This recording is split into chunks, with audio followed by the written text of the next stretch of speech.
ನಮಸ್ಕಾರ ವೀಕ್ಷಕರೇ. ಇಂದಿನ ವಿಡಿಯೋದಲ್ಲಿ ನಾವು ಪತ್ರವನ್ನು ಯಾವ ರೀತಿ ಬರೆಯೋದು ಅನ್ನೋದನ್ನು ತಿಳ್ಕೊಳ್ಳೋಣ. ಪತ್ರಗಳಲ್ಲಿ ಎರಡು ವಿಧಗಳು.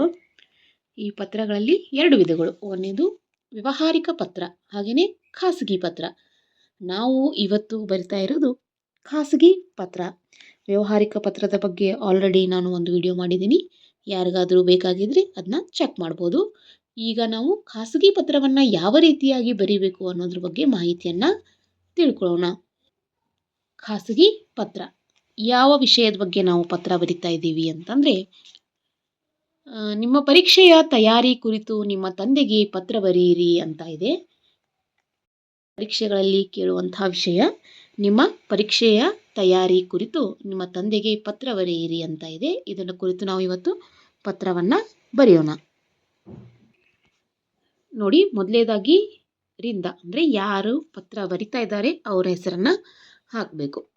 ತನ್ವಿ ಎಸ್, ಸರ್ಕಾರಿ ಪ್ರೌಢಶಾಲೆ, ಹುಬ್ಬಳ್ಳಿ. ಇಲ್ಲಿ ಯಾರು ಪತ್ರ ಬರಿತಾ ಇದ್ದಾರೆ ಅವರ ಹೆಸರು ಹಾಗೆಯೇ ಅವರ ಅಡ್ರೆಸ್ನ ಬರೀಬೇಕು.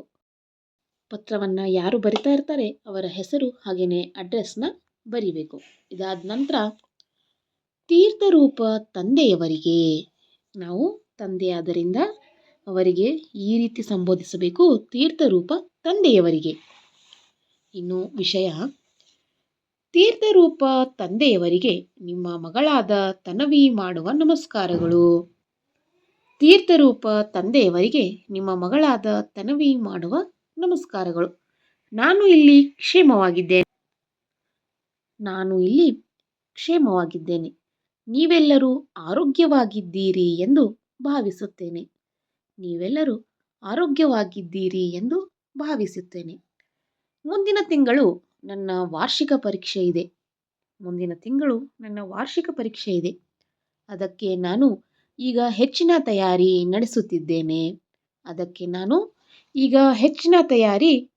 ನಡೆಸುತ್ತಿದ್ದೇನೆ. ಪ್ರತಿದಿನ ಬೆಳಿಗ್ಗೆ ಎದ್ದು ಪ್ರಶ್ನೋತ್ತರಗಳ ಬಾಯಿಪಾಠ ಹಾಗೆ ಗಣಿತದಲ್ಲಿನ ಕಠಿಣ ಲೆಕ್ಕಗಳನ್ನು ಬಿಡಿಸುತ್ತಿದ್ದೇನೆ. ಬೆಳಿಗ್ಗೆ ಬೇಗ ಎದ್ದು ಪ್ರಶ್ನೋತ್ತರಗಳ ಬಾಯಿಪಾಠ ಹಾಗೆಯೇ ಗಣಿತದಲ್ಲಿನ ಕಠಿಣ ಲೆಕ್ಕಗಳನ್ನು ಬಿಡಿಸುತ್ತಿದ್ದೇನೆ. ನನಗೆ ಏನಾದರೂ ಸಮಸ್ಯೆ ಬಂದಲ್ಲಿ ಶಿಕ್ಷಕರನ್ನು ಕೇಳಿ ತಿಳಿದುಕೊಳ್ಳುತ್ತಿದ್ದೇನೆ. ಪರೀಕ್ಷೆಯಲ್ಲಿ ನಾನು ಉತ್ತಮ ಅಂಕಗಳನ್ನು ಪಡೆದುಕೊಳ್ಳುತ್ತೇನೆ ಎಂಬ ವಿಶ್ವಾಸ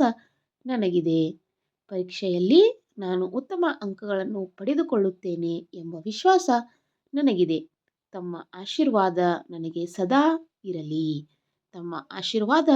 ನನಗೆ ಸದಾ ಇರಲಿ. ಧನ್ಯವಾದಗಳೊಂದಿಗೆ ಇಂತಿ ನಿಮ್ಮ ಪ್ರೀತಿಯ ಮಗಳು ಅಂತಲೂ ಬರಿಬೋದು. ಇಂತಿ ನಿಮ್ಮ ಪ್ರೀತಿಯ ತನ್ವಿ. ಯಾರಿಗೆ ಬರಿತಾ ಇರ್ತೀವಲ್ಲ ಅವರ ಸರಿಯಾದ ಅಡ್ರೆಸ್ನ ನಾವು ಇಲ್ಲಿ ಬರಿಬೇಕು. ರಾಮಚಂದ್ರಪ್ಪ, ಶಾಂತಿನಗರ ಬಡಾವಣೆ, ಮೈಸೂರು. ಈ ರೀತಿಯಾಗಿ ನಾವು ಒಂದು ಖಾಸಗಿ ಪತ್ರ ನಾವು ಬರಿಬೋದು. ಅಥವಾ ತಂದೆ ಮಗಳಿಗೆ, ಮಗಳು ತಂದೆಗೆ, ಮಗ ತಂದೆಗೆ, ಅಥವಾ ಸಹೋದರ ಸಹೋದರಿಯರ ಪತ್ರ, ಈ ರೀತಿಯಾಗಿ ನಾವು ಪತ್ರವನ್ನು ಬರಿಬೋದು. ಈ ಮಾಹಿತಿ ತಮಗೆ ಇಷ್ಟ ಆಗಿದ್ದಲ್ಲಿ ದಯವಿಟ್ಟು ಶೇರ್ ಮಾಡಿ, ಲೈಕ್ ಮಾಡಿ, ಹಾಗೆಯೇ ಸಬ್ಸ್ಕ್ರೈಬ್ ಮಾಡೋದನ್ನು ಮರಿಬೇಡಿ. ಧನ್ಯವಾದಗಳು.